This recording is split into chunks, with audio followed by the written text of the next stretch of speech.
I've been intimately involved in this issue since I chaired the Transportation Transportation Subcommittee in 2007 to 2010.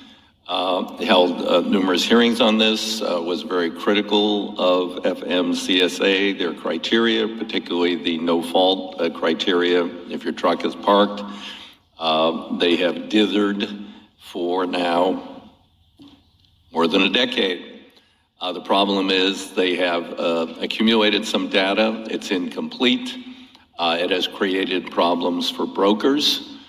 Brokers would like to have a meaningful database that has proper criteria so they can weed out unsuitable drivers so they're not subject to litigation for having brokered a load to someone with a miserable driving record, unbeknownst to them. Only, I think, 3% of carriers are currently rated as most are unrated. So it's this big black hole out there.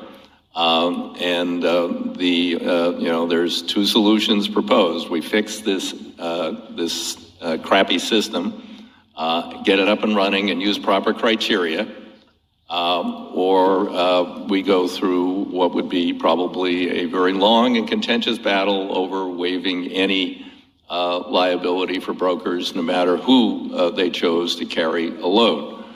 So this would, if FMCSA can get it together, get it done properly, this does not and will not implement ultimately their stupid criteria of saying if your truck was properly parked in a legal spot with your triangles out and some idiot still runs into you, that it would go down as a black mark on your record.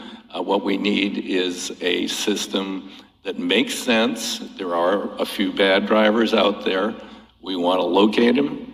And we want to be sure that they are not on the road. So this, by any further modification of the system, we're going to continue with the status quo, which is trial lawyers are reaching through for the incomplete data based on statistics that are not founded in truly in fault. And suing the brokers along with others in the case of accidents. So I think that, we will certainly have the capability of reviewing this criteria and this system once it is complete.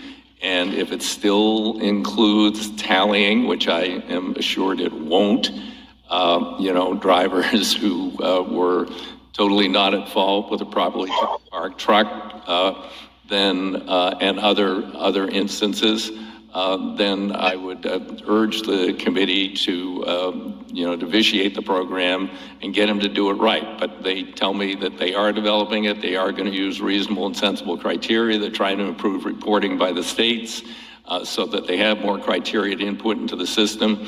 And then when they finally do get the system up and running, the brokers will be able to choose from companies which have a good rating that is meaningful and not be subject to litigation. So I would strongly oppose the amendment. Do others wish to be heard on the amendment?